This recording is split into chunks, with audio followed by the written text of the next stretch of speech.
আল্লাহর নিকটে বড় দিন। এই দিন হজের সবচেয়ে কঠিন কঠিন কাজগুলো এই দিনে সম্পূর্ণ হয়। এই দিনে হাজিদের উপর যেই পরিমাণ কষ্ট এবং পরিশ্রম যায় তা কল্পনার বাইরে। তো এই দিনে হাজিরা যে একত্রিত একসাথে অনেকগুলো ইবাদত করে, তাওয়াফ থেকে শুরু করে, মিনায় জামরা নিক্ষেপ করা থেকে শুরু করে, মুজদালিফা থেকে বের হয়ে কুরবানি থেকে শুরু করে, একসাথে অনেকগুলো কাজ তাদেরকে একদিনে করতে হয়।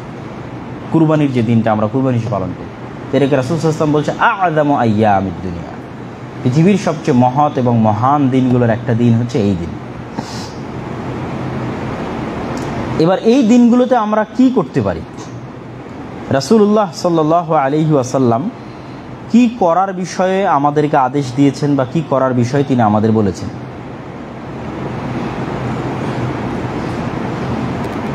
প্রথমত, আমরা যা গতানুগতিক যে কাজগুলো যারা হাজিরা গেছে বা যারা যে কাজগুলো করবে তারা তো করবেই, আমাদের জন্য সবচেয়ে বড় কাজের একটা অংশ হচ্ছে এই দিনে সিয়াম পালন করা। ঈদের আগের দিন পর্যন্ত এই সিয়ামকে কন্টিনিউ রাখা। আর কেউ যদি এই 9 দিনের পুরো দিন সিয়াম পালন করতে না পারে, তো অন্তত পক্ষে আরাফার দিনের সিয়ামটা মিস দেওয়া কোনো মতেই উচিত নয়। কেননা আরাফার দিনে যত বেশি পরিমাণ মানুষকে আল্লাহ সুবহানাহু ওয়া তাআলা ক্ষমা করে থাকেন, আর পৃথিবীর কোনো দিনে এত বেশি পরিমাণ মানুষকে আল্লাহ সুবহানাহু ওয়া তাআলা ক্ষমা করেন না। যদিও সেই ক্ষমা করার বড় একটা অংশ যারা আরাফার মাঠে অবস্থান করছে তারাই পায়। কেন রাসূল সাল্লাল্লাহু আলাইহি ওয়াসাল্লাম বলেছেন, আল হাজ্জু আরাফা, আরাফাই হজ। যে আরাফা পেল তার হজ হয়ে গেছে, যে আরাফা পেল না রেড লাইন ক্রস করে দিয়েছে। অন্যগুলোর বাদিল আছে, মানে অপশন আছে। কারো যদি কোনোটা ছুটে যায়, মিস যায়, তাকে বলা হবে তুমি দম দাও। মুআল্লিমরা বলবে যে তুমি আর একটা কুরবানি বা খাসির টাকা দাও, সেটা তোমার নামে দান করে দেওয়া হবে। কোনো কিছু মিস গেলে, তাওয়াফ মিস গেল বা এভরিথিং, কোনো রং হলো, কিন্তু আরাফা লা বাদিলা লা। যে আরাফা পায়নি তার আর কোনো অপশন নাই যে এই অপশন দিয়ে সে বলবে যে আমার হজ হয়েছে। না, আল হাজ্জু আরাফা, আরাফাই হজ। মানে হজ শুদ্ধ হওয়ার জন্য আরাফা পেতেই হবে। তো আরাফার দিনের মহত্ব এবং বড়ত্ব আছে, এবং আরাফার দিনে আলাদা খুতবা আছে। যেমন জুমার দিনের আলাদা খুতবা থাকে, সেরকম আরাফার দিনের আলাদা খুতবা আছে। আরাফার দিনে আল্লাহ সুবহানাহু ওয়া তাআলা সবচেয়ে বেশি মানুষকে ক্ষমা করে থাকে। তাহলে আমরা কি করতে পারি? আমরা 1 নাম্বার যে কাজটা করতে পারি সেটা হচ্ছে সিয়াম পালন করা। 2, রাসূলুল্লাহ সাল্লাল্লাহু আলাইহি সাল্লাম বলেন, আব্দুল্লাহ বিন ওমর রাদিয়াল্লাহু তাআলা থেকে, এই সুন্নাতটা মৃত। এখন যে সুন্নাতের কথা বলতেছি এটা আমরা আসলে কেউই করি না, এটা মৃত সুন্নাত। এই জন্য মৃত সুন্নাতকে জীবিত করারও নেকি এর সাথে সম্পৃক্ত হবে। মা মিন আইয়ামি আ'যামি দুনিয়া ইনদাল্লাহ ওয়ালা আহাব্বু ইলাইহিল আমাল ফিহিন্না মিন হাদিহিল আইয়ামাল আশার। দুনিয়াতে আল্লাহর নিকটে এই 10 দিনের চাইতে শ্রেষ্ঠ আর কোনো দিন নাই। এই 10 দিন আল্লাহর নিকটে পৃথিবীর সবচেয়ে শ্রেষ্ঠ দিন। ফাআকসিরু ফিহিন্না, অতএব এই 10 দিনে তোমরা মিনাত তাহলিল, বেশি বেশি লা ইলাহা ইল্লাল্লাহ বলো, ওয়াত তাকবীর, বেশি বেশি আল্লাহু আকবার বলো, ওয়াত তাহমিদ, বেশি বেশি আলহামদুলিল্লাহ বলো। তথা সারমর্ম কথা হচ্ছে তোমরা এই 10 দিনে বেশি বেশি আল্লাহ সুবহানাহু ওয়া তাআলার জিকির আজকার করো। তো এই 10 দিনের পুরো 10 দিনই ব্যাপকভাবে আমরা তাকবীর পাঠ করতে পারি। আব্দুল্লাহ বিন ওমর এবং আবু হুরায়রা রাদিয়াল্লাহু তাআলা আনহু এই 10 দিনের প্রতিদিনই এই সুন্নাতটা মানুষকে শিখানোর জন্য বাজারে বের হতেন এবং তাকবীর দিতেন এবং আলহামদুলিল্লাহ বলতেন। এবং মানুষেরাও, যেহেতু তখন মানুষ সবাই সচেতন ছিল এই সুন্নাতটা সম্পর্কে, জাস্ট স্মরণ করিয়ে দেওয়া লাগতো, তো স্মরণ করিয়ে দিলে তখন মানুষেরাও বলতো যে আল্লাহু আকবার, আল্লাহু আকবার। তো এই 10 দিনের ইবাদতের একটা বড় অংশ হচ্ছে আল্লাহ সুবহানাহু ওয়া তাআলার বড়ত্ব, মহত্ব, প্রশংসা, লা ইলাহা ইল্লাল্লাহ, আলহামদুলিল্লাহ, এটা পাঠ করা। কিন্তু এটা কিন্তু একটা মৃত সুন্নাত। তো মৃত সুন্নাতকে জীবিত করলে আমরা এটার উপর আর যারা আমল করবে তাদেরও কিন্তু নেকির অংশ এবং ভাগীদার আমরা হব। তো আমরা ছোট পরিসর থেকে শুরু করতে পারি, ঠিক আছে, আমাদের বাড়ি থেকে শুরু করতে পারি, আমাদের মসজিদ থেকে শুরু করতে পারি, তারপরে আমাদের আশেপাশের সার্কেলে মানুষকে এটা ছড়িয়ে দিতে পারি যে আমরা যেন এই 10 দিনে উঁচু স্বরে তাকবীর বলি, উঁচু স্বরে লা ইলাহা ইল্লাল্লাহ বলি, উঁচু আওয়াজে আলহামদুলিল্লাহ বলি, সালাতের পরে বলতে পারি, ঠিক আছে। যে কোনো সময় বলতে পারি। তাহলে একটা আমরা ইবাদতের অংশ হিসেবে 10 দিনের জন্য সিয়াম পালন করা, একটা ইবাদতের অংশ হিসেবে আল্লাহ সুবহানাহু ওয়া তাআলার বড়ত্ব এবং মহত্ব বর্ণনা করা। এবং এটা আল্লাহ সুবহানাহু ওয়া তাআলা কোরআনের আয়াতেও আদেশ দিয়েছেন, ওয়া লিয়াশহাদু মানাফিআ লাহুম ওয়া ইয়াযকুরু ইসমাল্লাহ ফি আইয়ামিম মা'লুমাত, আর তারা যেন নির্ধারিত দিনগুলোতে আল্লাহকে স্মরণ করে, আল্লাহর জিকিরকে উঁচু করে। তো সব মুফাসসির একমত যে নির্ধারিত দিন এই 10 দিন, আইয়াম মা'লুমাত এই 10 দিন। এই 10 দিনে যেন তারা আল্লাহ সুবহানাহু ওয়া তাআলার আওয়াজকে, আল্লাহ সুবহানাহু ওয়া তাআলার বড়ত্ব এবং মহত্বকে উঁচু করে। আর সৎ আমলের মধ্যে যত ধরনের সৎ আমল আছে তার সবগুলোই আমরা এই 10 দিনে করতে পারি। তার মধ্যে যেমন একটা বড় সৎ আমল হতে পারে দান করা, আমরা এই 10 দিনে আল্লাহ সুবহানাহু ওয়া তাআলার রাস্তায় দান করতে পারি। এবার আমরা চলে আসি, আমরা যেহেতু হজে যাইনি সেহেতু হজের বিধান আমাদের সাথে প্রাসঙ্গিক নয়। এই 10 দিনের আর একটা বড় কাজ যেটার হুকুম আহকাম আমাদের জানা উচিত, সেটা হচ্ছে কুরবানি। কুরবানির গুরুত্ব, কুরবানির ফজিলত এবং কুরবানি সংক্রান্ত হুকুম এবং আহকাম। আল্লাহ সুবহানাহু ওয়া তাআলা পবিত্র কোরআন মাজিদে বলেন, ফাসল্লি লিরব্বিকা ওয়ানহার, হে নবী আপনি আপনার প্রতিপালকের জন্য সালাত আদায় করুন এবং আপনার প্রতিপালকের জন্য কুরবানি করুন, আদেশ। আল্লাহ সুবহানাহু ওয়া তাআলা আরও বলেন, কুল ইন্না সলাতি ওয়া নুসুকি ওয়া মাহইয়ায়া ওয়া মামাতি লিল্লাহি রাব্বিল আলামিন, হে নবী আপনি বলে দিন আমার সালাত, আমার কুরবানি, আমার জীবন, আমার মৃত্যু শুধুমাত্র আল্লাহ সুবহানাহু ওয়া তাআলার জন্যই উৎসর্গীকৃত। তাহলে এখানে যা যা জিনিসগুলোকে গণনা করা হয়েছে সেই গণনার মধ্যে 1 নম্বরে রাখা আছে সালাত, 2 নম্বরে রাখা আছে কুরবানি। ঠিক আছে, কুল ইন্না সলাতি ওয়া নুসুকি, আমাদের সালাত এবং আমাদের কুরবানি। তো সালাত এবং কুরবানি এই দুটাকে একত্রিত করা হয়েছে এই আয়াতের মধ্যে, যেটা শুধুমাত্র আল্লাহ সুবহানাহু ওয়া তাআলার জন্য।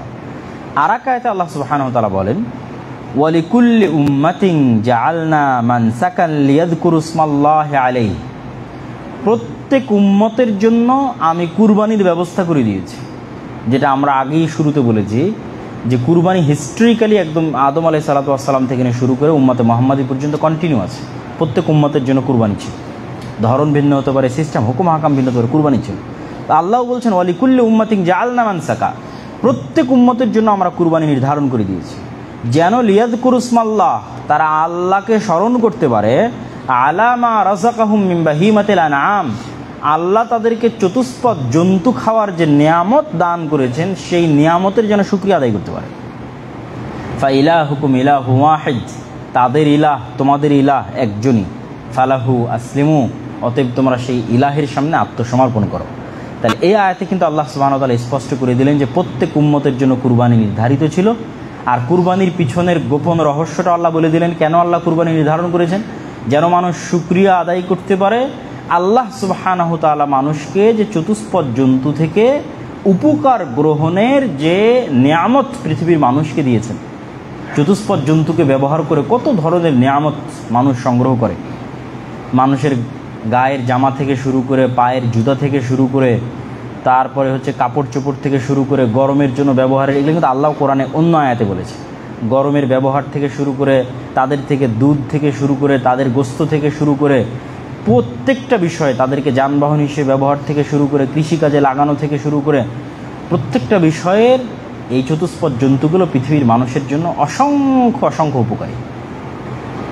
ধরেন কোনো উপকারী যদি বাদ দেন, এখন আপনাদের যদি যানবাহনের উপকারের কথা বলি তাহলে যানবাহনের উপকারের কথা মনে থাকবে না, বুঝতে পারবেন না যানবাহনের উপকার কি, আপনাদের কাছে গাড়ি আছে, ঠিক আছে, কিন্তু এতটুকু উপকার কিন্তু আমরা ঠিকই বুঝতে পারতেছি যে হাজার হাজার লক্ষ কোটি মানুষের রিজিক এই অ্যাগ্রো ফার্মিংয়ের উপর নির্ভর করে। যেমন আমাদের পুষ্টি এই চতুষ্পদ জন্তুর সাথে কানেক্টেড, ঠিক এটার উপর ভিত্তি করে লক্ষ কোটি মানুষ তাদের ইনকামের ব্যবস্থা তৈরি করতেছে, ডেইরি ফার্মের মাধ্যমে, গোস্তের মাধ্যমে, পশু আবাদ, পশু লালন পালন করে সেটা বিক্রির মাধ্যমে। তো ঘুরে ফিরে যুগ যতই পরিবর্তন হোক এগুলোর মূল্য কোনো দিন কমবে না, এগুলোর উপকার কোনো দিন কমবে না, এগুলো থেকে মানুষ উপকার নিতেই থাকবে। তো মানুষ যেগুলো থেকে উপকার নিচ্ছে তার নেয়ামত স্বরূপ, এটার শুকরিয়া স্বরূপ মানুষের উচিত এই কুরবানিতে অংশগ্রহণ করা। কুরবানির হুকুম কি? কুরবানির হুকুম ওয়াজিব না সুন্নাত? আবু হানিফা রাহিমাহুল্লাহ, ইবনে তাইমিয়া রাহিমাহুল্লাহ সহ একদল আলেমের মতে কুরবানি ওয়াজিব, আর অধিকাংশ আলেম ওলামার মতে কুরবানি সুন্নাত। কেন, কিছু কিছু ক্ষেত্রে সাহাবীরাও কুরবানি ছেড়েছেন সক্ষমতা থাকা সত্ত্বেও, এটার প্রমাণ পাওয়া যায়। তবে রাসূলুল্লাহ সাল্লাল্লাহু আলাইহি ওয়াসাল্লামের পক্ষ থেকে হাদিস এমনও আছে যে তোমাদের মধ্যে যে ব্যক্তি কুরবানি করল না, মান ওয়াজাদা সাআতান ফালাম ইউদহি ফালা ইয়াকরাবান্না মুসাল্লানা, তোমাদের মধ্যে যে ব্যক্তির কুরবানি করার সক্ষমতা থাকার পরেও কুরবানি করলো না, সে যেন আমাদের ঈদগাহে না আসে।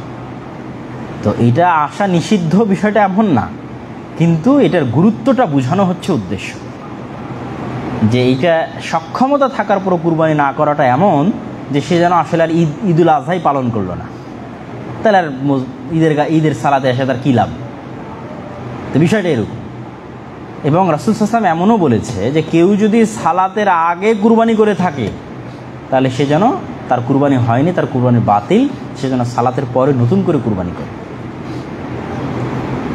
এবং কুরবানির ক্ষেত্রে আমরা তো একটা আয়াত আগেও পড়েছি, আর রাসূলুল্লাহ সাল্লাল্লাহু আলাইহি ওয়াসাল্লাম নিজে সবসময় কুরবানি করার চেষ্টা করতেন, তার নিজের পক্ষ থেকে, তার পরিবারের পক্ষ থেকে। এবং হাদিসে স্পষ্টভাবে তিনি বলেছেন যে প্রত্যেক পরিবারের, আমার উম্মতের প্রত্যেক পরিবারের পক্ষ থেকে একটা করে কুরবানি।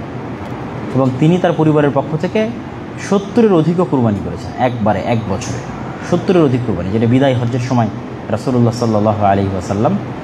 তো সক্ষমতা থাকলে একাধিক কুরবানিও করা যায়, আর সক্ষমতা যতক্ষণ আছে ততক্ষণ অন্তত একটা কুরবানি করা মানুষের জন্য অবশ্যই উচিত। কুরবানির ক্ষেত্রে শর্ত বলতে রাসূলুল্লাহ সাল্লাল্লাহু আলাইহি ওয়াসাল্লামের হাদিসের আলোকে আমরা যদি বলি, তাহলে সারমর্ম যদি বলি, তাহলে চোখের দিক থেকে আল্লাহর জন্য, আল্লাহর সন্তুষ্টির জন্য যে জিনিসটা আমরা কুরবানি করতেছি সেটা স্বাভাবিকভাবেই সুন্দর, স্বাস্থ্যসম্মত, ভালো জিনিস হওয়া উচিত। দানের ক্ষেত্রে আল্লাহ সবসময় বলেছে যে তোমরা তোমাদের শ্রেষ্ঠ প্রিয় জিনিসটা আল্লাহর রাস্তায় দান করো। তো এটা তো একটা simple common knowledge, common sense থেকে আমরা এটা বুঝতে পারি যে আমরা আল্লাহর রাস্তায় দান করব, তাহলে রোগা, খোড়া, কানা, ঠিক আছে, সেগুলো কেন? অল্প বয়সী, দাঁতে নিয়ে, সেটা কেন? একটা পূর্ণতা, সকল দিক থেকে একটা পূর্ণতার মানদণ্ড নির্ধারণ করা আছে। তো এই যে দাঁতের বিষয়ে যেগুলো বলা হয়, বছরের বিষয়ে যেগুলো বলা হয়, কানা, খোড়া, রোগার বিষয়ে যেগুলো বলা হয়, সেগুলো সবগুলোর সামারি কি? সবগুলোর সামারি হচ্ছে আল্লাহ সুবহানাহু ওয়া তাআলার জন্য যেটা কুরবানি করা হবে সেটা যেন সব দিক থেকে পূর্ণতার মাত্রায় থাকে। আমি একটা খাসি কুরবানি করি অথবা একটা গরু কুরবানি করি, যেটাই কুরবানি করি না কেন সেটা তার কোয়ালিটি অনুযায়ী, মানে ওই প্রাণীগুলোর মধ্যে যে কোয়ালিটি আছে সেই কোয়ালিটিগুলোর অনুযায়ী এই প্রাণীটা একটা কোয়ালিটিফুল প্রাণী হতে হবে, মানদণ্ডের দিক থেকে একটা শ্রেষ্ঠতম প্রাণী হতে হবে। এবং সেই শ্রেষ্ঠতম প্রাণীটা আমরা আল্লাহ সুবহানাহু ওয়া তাআলার রাস্তায় কুরবানি করব। এবং কুরবানির ক্ষেত্রে ভাগের যে বিষয়টা, এইটা খুব বড় একটা বিষয় এরকম কিন্তু না, কিন্তু আমাদের সমাজের কৃষ্টি কালচার এমন হয়ে গেছে যে আমরা এটাকে বড় বিষয় বানিয়ে ফেলেছি,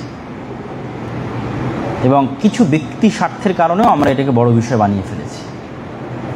যে গরুর গোশতের প্রতি আমাদের যে মায়া এবং মহব্বত এবং যে ভালোবাসা, এইটা তার একটা বড় কারণ।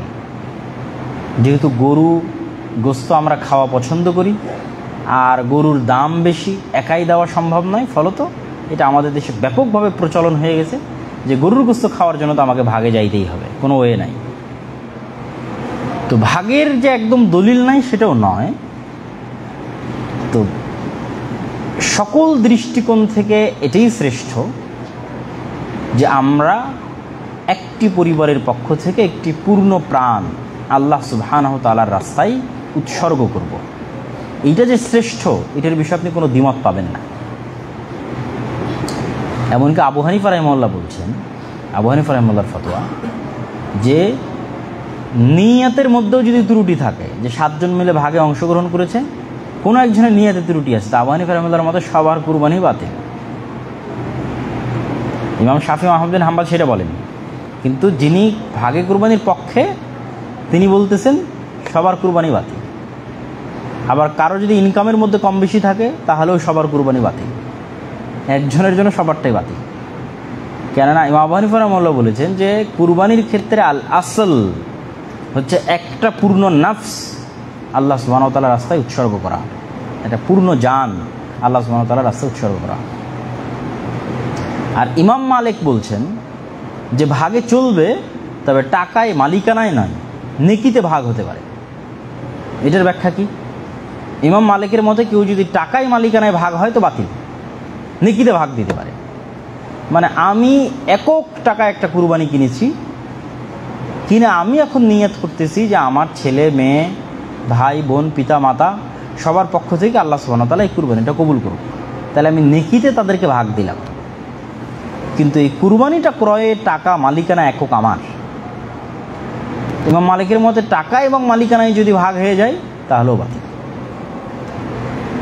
তো রাসূল সাল্লাল্লাহু আলাইহি সাল্লামের যে হাদিসটি দলিল হিসেবে পেশ করা হয় সেটি অত্যন্ত বিশুদ্ধ এবং সহিহ হাদিস। এক সফরে রাসূলুল্লাহ সাল্লাল্লাহু আলাইহি সাল্লাম সাহাবীদের বলছিলেন যে তোমরা উটে 10 জন করে এবং গরুতে 7 জন করে অংশগ্রহণ করো।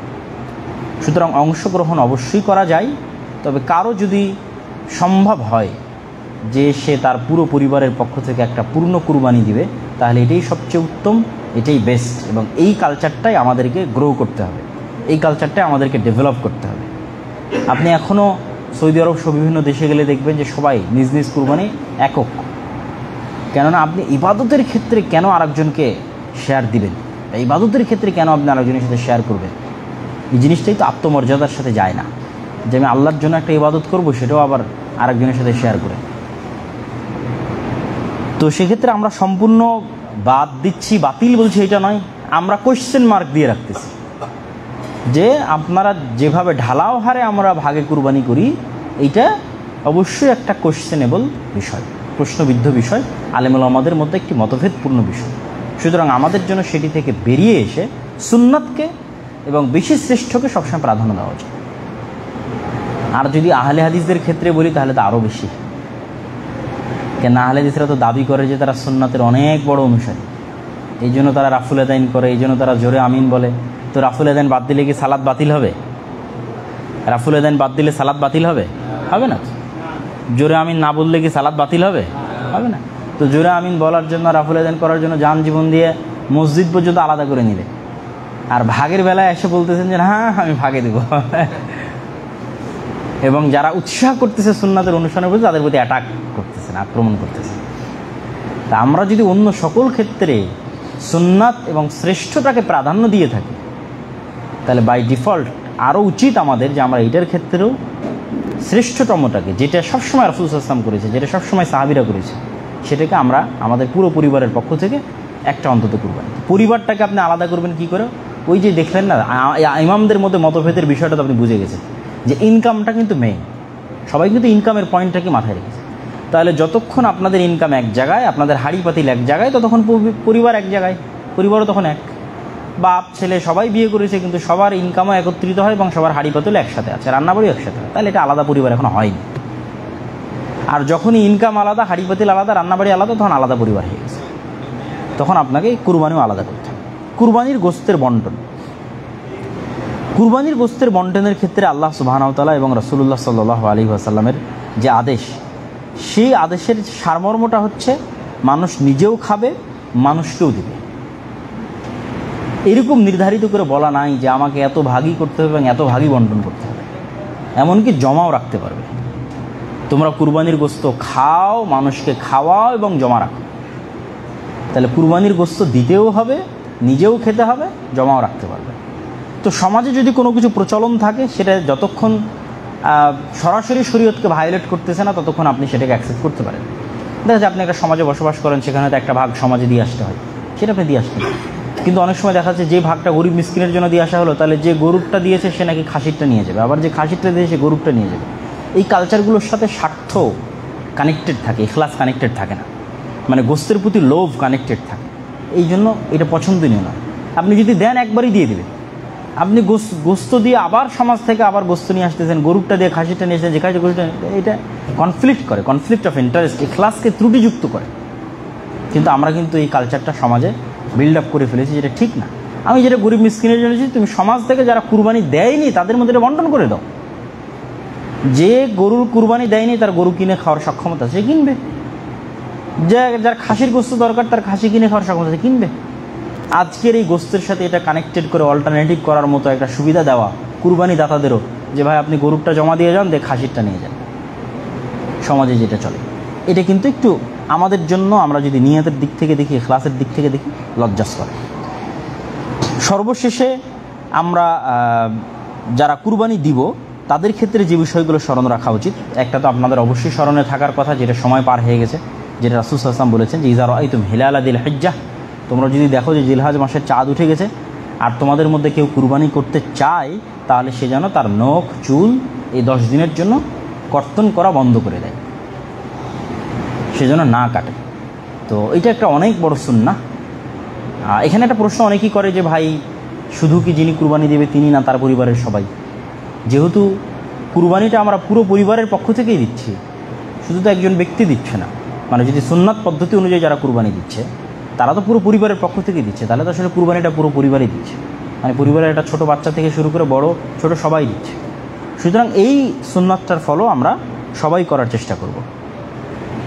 আল্লাহ সুবহানাহু ওয়া তাআলা আমাদের তৌফিক দান করুক, আল্লাহুম্মা আমিন।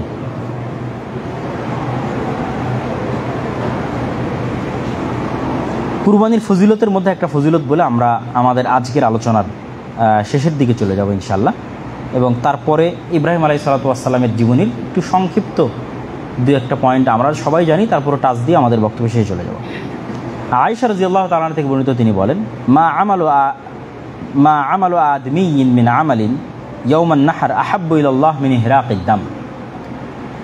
কুরবানির দিনে আল্লাহ সুবহানাহু ওয়া তাআলার নিকটে মানুষের করা ইবাদতগুলোর মধ্যে আল্লাহর সবচেয়ে প্রিয় হচ্ছে রক্ত প্রবাহিত করা। ইন্নাহা লাতা'তি ইয়াউমাল কিয়ামাহ, এই কুরবানি কিয়ামতের মাঠে উপস্থিত হবে বিকুরুনিহা ওয়া শাআরিহা ওয়া আজলাফিহা। এই কুরবানির রক্ত, মাংস, শিং, হাড় হুড্ডি যা ফেলে দেওয়া হয় সেগুলো সহই কিয়ামতের মাঠে উপস্থিত করা হবে। তো এইটা আমাদের ইবাদতের শ্রেষ্ঠত্বের প্রমাণ বহন করে।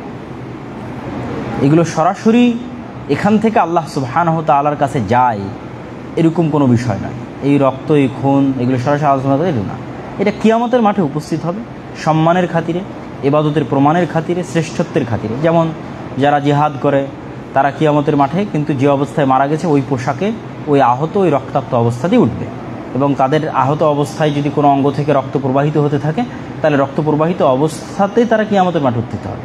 কিন্তু সেই দিন তাদের ওই রক্তের গন্ধ হবে মিসকে আম্বার তথা হরিণের নাভির যে সুগন্ধি, সেই সুগন্ধির চাইতে শ্রেষ্ঠতম সুগন্ধি তাদের রক্ত থেকে প্রবাহিত হবে। তো এটা তাদের শ্রেষ্ঠত্ব বোঝানোর জন্য কিয়ামতের মাঠে। ঠিক তেমনি যারা হাজি তারা যদি এহরাম অবস্থায় মারা যায় তাহলে সেই এহরামের কাপড় পরিহিত অবস্থায় কিয়ামতের মাঠে উত্থিত হবে এবং সে তালবিয়া পাঠ করতে থাকবে যখন সে উত্থিত হবে, তাহলে এটা তার শ্রেষ্ঠত্ব প্রমাণ করার জন্য। ঠিক দেখা যাচ্ছে কিয়ামতের মাঠে যে জাকাত দেয়নি তার গরু ছাগল তাকে, তার সম্পদ তাকে সাপ হিসেবে, তার গরু ছাগল তাকে খুর দিয়ে, তাহলে কিয়ামতের মাঠের কিছু দৃশ্য থাকবে যে দৃশ্যগুলো কিছুটা অপমানজনক, কিছুটা সম্মানজনক, এটা কিয়ামতের মাঠে। তো ঠিক কিয়ামতের মাঠের একটা সম্মানজনক দৃশ্য হচ্ছে আপনার সাথে আপনার কুরবানিও থাকবে, যে কুরবানি আপনি আল্লাহ সুবহানাহু ওয়া তাআলার জন্য আল্লাহ সুবহানাহু ওয়া তাআলার রাস্তায় করেছেন। তো এই কুরবানির একদম সারমর্ম বিষয়ে যদি আমরা চলে আসি তাহলে সেটা হচ্ছে ইব্রাহিম আলাইহিসসালাতু ওয়াসসালাম। আমরা বক্তব্য শুরু করেছিলাম এবং বক্তব্য শেষও করছি যে কুরবানির সুন্নাত ইব্রাহিম আলাইহিসসালাতু ওয়াসসালামের সুন্নাত, মুসলমানের সুন্নাত ইব্রাহিম আলাইহিসসালাতু ওয়াসসালামের সুন্নাত, হজের সুন্নাত ইব্রাহিম আলাইহিসসালাতু ওয়াসসালামের সুন্নাত, কাবা ঘরের সুন্নাত, সাফা মারওয়ার সুন্নাত, মিনার সুন্নাত, এগুলো প্রত্যেকটার সাথে ইব্রাহিম আলাইহিস সালাম কানেক্টেড। এই জন্য মুহাম্মদ সাল্লাল্লাহু আলাইহি ওয়াসাল্লাম বারবার বলতেন যে আমি মিল্লাতে ইব্রাহিমের দাবিদার। এবং ইব্রাহিম আলাইহিসসালাতু ওয়াসসালামকে গ্লোরিফিকেশন করার মধ্যে সবচেয়ে বড় যে পাওয়ারটা আছে, সে পাওয়ারটা হচ্ছে পৃথিবীর আর দুইটা বড় রিলিজিয়ান ইহুদি এবং খ্রিস্টান, তাদের কাছে ইব্রাহিম আলাইহিসসালাতু ওয়াসসালাম অনেক সম্মানিত এবং অনেক মহৎ। এবং তাদের ধর্মগ্রন্থ এবং আমাদের ধর্মগ্রন্থের মধ্যে অনেক বিষয় কমন আছে। যেমন মানুষ যে আদম আলাইহিস সালাম থেকে সৃষ্টি হয়েছে এটা কমন, তাদের ধর্মগ্রন্থ আমাদের ধর্মগ্রন্থ আছে, এখনও আছে এত বিকৃতির পর। নূহ আলাইহিস সালামের বন্যা হয়েছিল, এটা কমন। অসংখ্য নবীর নাম কমন, আমরা ইব্রাহিম বলছি তারা আব্রাহাম বলছে, আমরা ইসহাক বলছি তারা আইজাক বলছে, আমরা ইয়াকুব বলছি তারা জ্যাকুব বলছে, আমরা ইউসুফ বলছি তারা জোসেফ বলতেছে, কমন। ঠিক কুরবানির ঘটনাও কমন। চলমান তাওরাত এবং চলমান ইনজিল এত বিকৃতির পরেও কুরবানির ঘটনা আছে। পার্থক্য কি? তাদের ওখানে উল্লেখ করা আছে যে ইসহাক আলাইহিসসালাতু ওয়াসসালামকে ইব্রাহিম আলাইহিসসালাতু ওয়াসসালাম কুরবানি করছিলেন, যেটা পবিত্র কোরআনে ইসমাইল আলাইহিসসালামের ক্ষেত্রে বর্ণনা করা আছে, সেটা তারা মনে করে যেটা ইসাক আলাইহিসসালামের ক্ষেত্রে। তো যত বেশি পরিমাণে আমরা ইব্রাহিম আলাইহিসসালামকে গ্লোরিফাই করতে পারবো, তার জীবনকে অনুসরণ করতে পারবো, প্রকৃতপক্ষে মিল্লাতে ইব্রাহিমের অনুসরণ করতে পারবো, ততই কিন্তু আমরা পৃথিবীতে শ্রেষ্ঠ জাতি হিসেবে আবির্ভূত হবে এবং অন্যদের কাছে আমাদের হাক্কানিয়াত, হক এবং সত্যটা পৌঁছে যাবে। যে তোমরাও তো ইব্রাহিম আলাইহিস সালামের অনুসরণ করতে চাও, তোমরাও তো ইব্রাহিম আলাইহিস সালামকে শ্রেষ্ঠ মনে করো, তাহলে দেখো ইব্রাহিম আলাইহিস সালামের অনুসারী কারা কারা প্রকৃতপক্ষে ইব্রাহিম আলাইহিস সালামের অনুসরণ করতেছে। এই জন্য আল্লাহ কিন্তু কোরআনও বলেছে, মাকান ইব্রাহিম ইয়াহুদিয়ান ওয়ালা নাসরানিয়ান, ইব্রাহিম ইহুদি ছিল না, নাসারাও ছিল না, বরং হানিফা মুসলিমা, বরং সে ছিল মুসলিম, এবং ওমাকানা মিনাল মুশরিকিন, এবং ইব্রাহিম মুশরিক শিরককারীদের অন্তর্ভুক্ত ছিল না। তাহলে অন্তত যদি তোমরা ইব্রাহিমেরই ফলোয়ার হও, ইব্রাহিমকেই যদি তোমরা সম্মান করতে চাও, তাহলে প্রমাণ করো যে ইব্রাহিম আলাইহিস সালাম কোনো শিরকের অনুসারী ছিল কিনা, ইব্রাহিম আলাইহিস সালাম ইহুদি নাসারা ছিল কিনা, ইব্রাহিম আলাইহিস সালাম কোনো শিরক করতেন না। তাহলে শিরক মুক্ত হিসেবে এবং তার স্মৃতির অনুসরণ হিসেবে মুসলমানেরা যত বেশি এগিয়ে থাকবে, তত মুসলমানদের শ্রেষ্ঠত্বের জন্য এবং ইবাদতের দিক থেকে কিয়ামতের মাঠে আল্লাহ সুবহানাহু ওয়া তাআলার কাছে শ্রেষ্ঠত্ব অর্জনের জন্য এটি অনেক বড় ভূমিকা পালন করবে। তো ইব্রাহিম আলাইহিসসালামের পুরো জীবনী থেকে আমাদের শিক্ষা হচ্ছে যে তার পুরো পরিবারটা একটা আদর্শ পরিবার, এবং তারপরে আল্লাহ কিয়ামত পর্যন্ত আর কোনো নবী তার পরিবারের বাইরে পাঠাননি। তিনি যেমন পিতা হিসেবে আদর্শ, তেমন স্বামী হিসেবে আদর্শ, তার স্ত্রীরা পৃথিবীর শ্রেষ্ঠ আদর্শতম স্ত্রী, এবং তার সন্তানরা পৃথিবীর শ্রেষ্ঠ আদর্শতম সন্তান। সবগুলো অনুষঙ্গ আপনি ইব্রাহিম আলাইহিস সালামের পরিবারের মধ্যে পাবেন। যে সন্তান কেমন হওয়া উচিত, তে ইসমাইলের মতো হওয়া উচিত। স্ত্রী কেমন হওয়া উচিত, সারা এবং হাজেরার মতো হওয়া উচিত। স্বামী কেমন হওয়া উচিত, ইব্রাহিম আলাইহিস সালামের মতো হওয়া উচিত। তো তাদের এই পুরো ইতিহাস থেকে আমাদের জন্য অনেক কিছু শেখার আছে।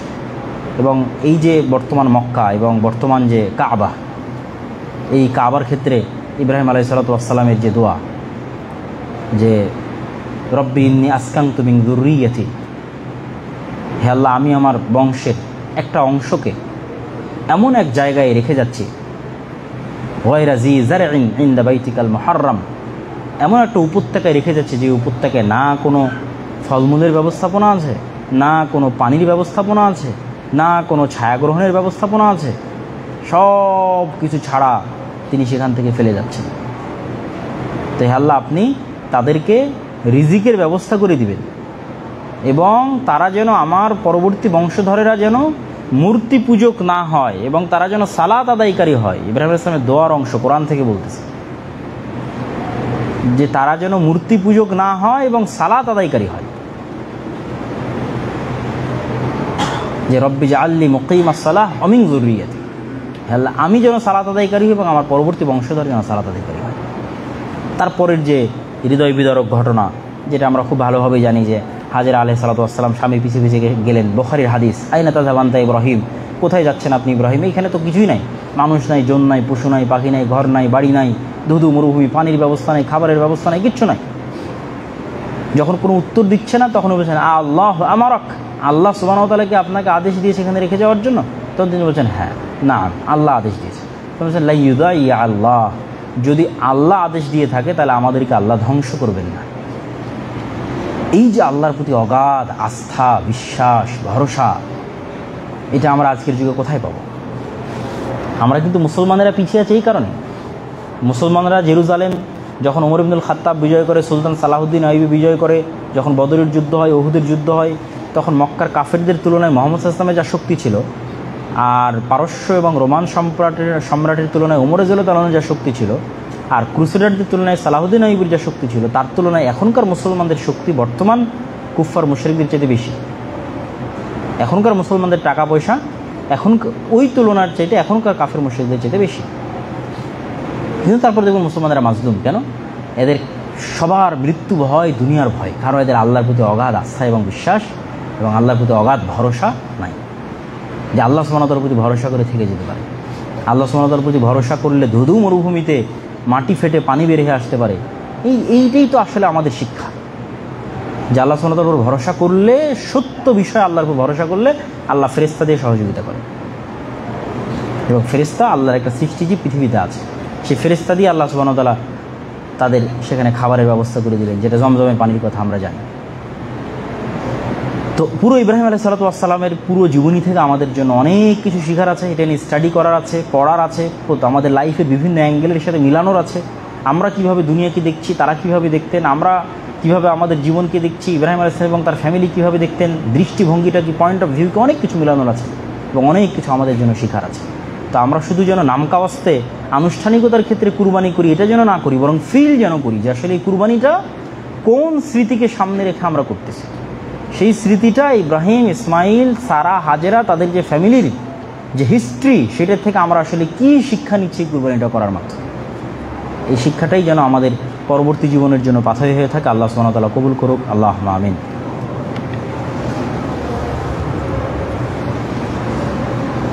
আলহামদুলিল্লাহ ওয়াহদাহু ওয়াসসালাতু ওয়াসসালামু আলা মান লা নাবিয়্যা বা'দা। জরুরি দুই একটি কথা। আমরা যেই দাওয়া সেন্টারে আছি, আলহামদুলিল্লাহ ধারাবাহিকভাবে আমাদের এখানে খুতবা চলমান আছে। হয়তো শুধু ঈদের পরের যে খুতবাটা, সেটা হয়তো আমি নিজে উপস্থিত বা শ্রদ্ধেয় শেখ আব্দুর রাজ্জাক বিন ইউসুফ তিনি হয়তো সরাসরি, তিনি হজে আছেন, উপস্থিত হতে পারবেন না। তবে এখানে খুতবা হবে, সালাত হবে ইনশাল্লাহ। আপনারা অবশ্যই আমাদের প্রমিনেন্ট যারা শায়েখ আশেপাশে ঢাকায় আছেন তাদেরই কাউকে আমরা এখানে অ্যাসাইন করার চেষ্টা করব। তো খুতবা হবে, সালাত হবে। আর তার পাশাপাশি আমাদের যে নিচের ফ্লোরে যে স্কুল চলমান আছে, নিবরাস ইন্টারন্যাশনাল স্কুল, সেটার নতুন সেশনে জুন জুলাই সেশনেও আমাদের ভর্তি কার্যক্রম শুরু হয়েছে, জুন জুলাই সেশনকে সামনে রেখে। তবে এটা শুধু অনাবাসিক, আবাসিকদের জন্য আমরা আবার জানুয়ারিতে ওপেন করবো ইনশাল্লাহ, সুযোগ সুবিধা। বাট শুধু অনাবাসিকদের জন্য জুন জুলাই সেশন চলমান আছে। আপনারা বাইরে যাওয়ার সময় লিফলেট পাবেন, সেটা সাথে করে নিয়ে যাবেন এবং আপনাদের পরিচিত বা কেউ কানেক্টেড থাকলে আমাদের এই ইংলিশ মিডিয়াম স্কুলটার সাথে কানেক্টেড করে দিতে পারেন। এটা একই সাথে যেমন পুরোটা ইংলিশ মিডিয়াম, ঠিক তেমনি কোরআন হিফজের ব্যবস্থা, ঠিক তেমনি আরবি ভাষা এবং আরবি শিক্ষার সুব্যবস্থা।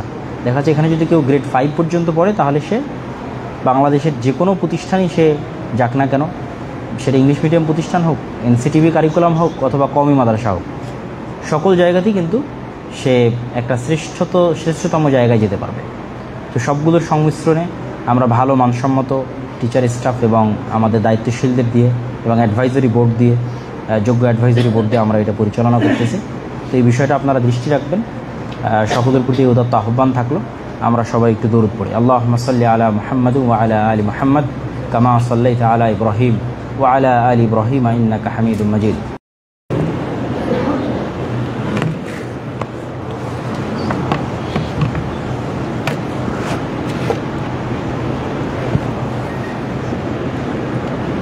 الحمد لله نحمده ونستعينه ونستغفره ونعوذ بالله من شرور أنفسنا ومن سيئات أعمالنا من يهده الله فلا مضل له ومن يضلله فلا هادي له وأشهد أن لا إله إلا الله وحده لا شريك له وأشهد أن محمدا عبده ورسوله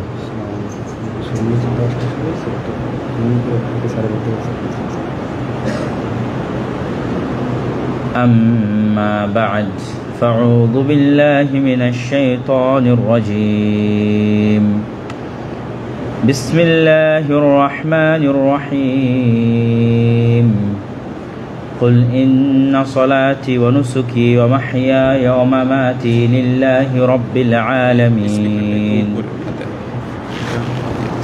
لا شريك له وبذلك أمرت وأنا أول المسلمين وقال تعالى أيضا في كلامه المجيد وفرقانه الحميد ولكل أمة جعلنا منسكا ليذكروا اسم الله على ما رزقهم من بهيمة الأنعام فإلهكم إله واحد فله أسلموا وبشر المخبتين। যাবতীয় প্রশংসা, হামদ ও সানা মহাপরাক্রমশালী আল্লাহ সুবহানাহু ওয়া তাআলার জন্য। সকলেই বলি আলহামদুলিল্লাহ। দরুদ ও সালাম বর্ষিত হোক পৃথিবীর সর্বশেষ ও সর্বশ্রেষ্ঠ রাসূল আহমদ মুহাম্মদ মুস্তাফা সাল্লাল্লাহু আলাইহি ওয়াসাল্লাম। আজকে অত্র দাওয়া সেন্টারে আমাদের সংক্ষিপ্ত জুমার খুতবার বিষয়বস্তু কুরবানি এবং জিলহজ মাসের প্রথম 10 দিন।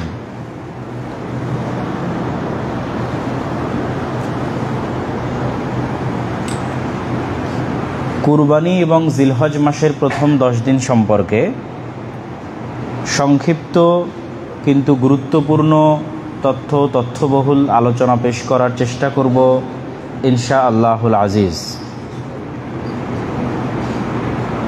আমরা যেই মাসে অবস্থান করছি জিলহজ মাস, এই মাসের প্রথম 10 দিন পৃথিবীর অন্যতম শ্রেষ্ঠতম 10 দিন হিসেবে ইসলামী শরীয়তে গণনা করা হয়। এমনকি রমজান মাসের দিনের চাইতেও শ্রেষ্ঠ দিন এই জিলহজ মাসের 10 দিন। এটা আমরা অনেকেই জানি না। তাহলে রমজান মাসে কি শ্রেষ্ঠ? রমজান মাসের রাত শ্রেষ্ঠ। পৃথিবীর সর্বশ্রেষ্ঠ রাতগুলো অথবা সর্বশ্রেষ্ঠ রাত রমজান মাসে আছে, আর পৃথিবীর সর্বশ্রেষ্ঠ দিন এবং সর্বশ্রেষ্ঠ দিনগুলো এই জিলহজ মাসের প্রথম 10 দিনে আছে। সেই সর্বশ্রেষ্ঠ দিন কোনটা এবং কেন এই 10 দিন সর্বশ্রেষ্ঠ তা আমরা তুলে ধরব। একটু ইতিহাস দেখি। ওয়াইদ ওয়া'আদনা মূসা 40 লাইলা, আর যখন আমি আল্লাহ মূসাকে ডেকেছিলাম আমার ইবাদতের জন্য 40 দিন তুর পাহাড়ে, তখন মূসা আলাইহিস সালাতু ওয়াস সালামের এই 40 দিনের শেষ 10 দিন জিলহজ মাসের প্রথম 10 দিন। যেমন রমাজান মাসের 30 দিনের শেষ 10 রাত আমরা অত্যন্ত গুরুত্ব দিয়ে থাকি, ঠিক তেমনি মূসা আলাইহিস সালাতু ওয়াস সালামের 40 দিন যে উনি আল্লাহর কাছে ইবাদত করেছিলেন, এই 40 দিনের শেষ 10 দিন হচ্ছে জিলহজ মাসের প্রথম 10 দিন।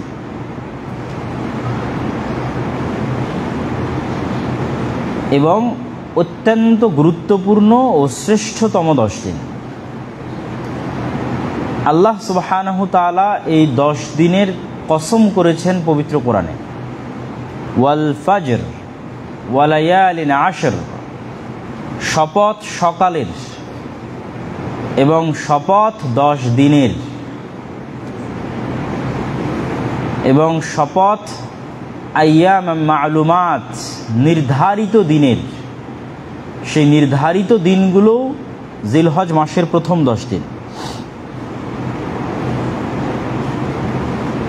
রাসূলুল্লাহ সাল্লাল্লাহু আলাইহি ওয়াসাল্লাম এই জিলহজ মাসের প্রথম 10 দিনের বর্ণনা দিতে গিয়ে তিনি বলেন, মা মিন আইয়ামিন আল আমাল আস-সালিহ ফিহা আহাব্বু ইলাল্লাহ মিন হাযিহিল আইয়াম। আল্লাহ সুবহানাহু তাআলার নিকটে সারা পৃথিবীর আর কোনো দিনগুলোর ইবাদত এত পছন্দনীয়, এত প্রিয় নয়, জিলহজ মাসের প্রথম 10 দিনের ইবাদত আল্লাহর কাছে যত প্রিয়, যত পছন্দনীয়। রাসূলুল্লাহ সাল্লাল্লাহু আলাইহি ওয়াসাল্লামকে জিজ্ঞেস করা হলো, ওয়ালাল জিহাদ ফি সাবিলিল্লাহ, আল্লাহর নবী অন্য সময়ে যদি কেউ আল্লাহর রাস্তায় জিহাদে বের হয়, সেটার চাইতেও কি এই 10 দিনের ইবাদত শ্রেষ্ঠ হবে? শ্রেষ্ঠ ইবাদত বলতে সাহাবীরা জিহাদকে একটা বড় ইবাদত মনে করতেন। এই জন্য যখন আল্লাহর নবী বলেছে যে এই 10 দিনের ইবাদত সর্বশ্রেষ্ঠ, সাথে সাথেই তারা প্রশ্ন দাঁড় করিয়েছে, তাহলে অন্য মাসে যদি আমরা জিহাদে যাই, তো জিহাদে যাওয়ার ইবাদতের চাইতেও কি এই 10 দিনে কেউ সিয়াম রাখলো, কেউ দান করলো, কেউ সালাত আদায় করলো, সে শ্রেষ্ঠ? তো রাসূলুল্লাহ সাল্লাল্লাহু আলাইহি ওয়াসাল্লাম বলেন, ওয়ালাল জিহাদ ফি সাবিলিল্লাহ, আল্লাহর রাস্তায় জিহাদের চাইতেও এই 10 দিনের আমল শ্রেষ্ঠ। তবে এখানে একটা কিন্তু আছে, বাট আছে। সেটা কি? কেউ যদি আল্লাহর রাস্তায় জিহাদে গিয়ে শহীদই হয়ে যায়, একটা হচ্ছে আমি জিহাদে গেছি, এটাও ইটসেলফ একটা ইবাদত, শহীদ হয়নি, বিজয়ী হয়ে ফিরে এসেছি, তো আমি কি ইবাদত করিনি? ইবাদত করেছি তো। সেই অবস্থায় এই 10 দিনই শ্রেষ্ঠ। আর যদি কেউ আল্লাহর রাস্তায় জিহাদে বের হয়ে কি হয়, শহীদ হয়ে যায়, তাহলে ওইটাকে টেক্কা দিতে পারবে এরকম কিছু পৃথিবীতে নাই। এই জন্য বলছেন ওয়ালাল জিহাদ ফি সাবিলিল্লাহ, আল্লাহর রাস্তায় জিহাদও, তবে ইল্লা রাজুলুন খারাজা বিনাফসিহি ওয়া মালিহি, যে ব্যক্তি তার জীবন নিয়ে আল্লাহর রাস্তায় বের হয়েছে, ওয়ালাম ইয়ারজি মিন যালিকা বিশাই, কিন্তু তার জীবন নিয়ে আর বাড়িতে ফিরে আসতে পারে, তার কথা ভিন্ন। আচ্ছা, এই দিনগুলো শ্রেষ্ঠ, কিন্তু এই দিনগুলোর মধ্যে সর্বশ্রেষ্ঠ দিন তথা পৃথিবীর সর্বশ্রেষ্ঠ দিন রমজান মাসের দিনগুলোর চাইতেও শ্রেষ্ঠ দিন এই 10 দিন। আর এই দিনগুলোর মধ্যে একটা দিন আছে যা পৃথিবীর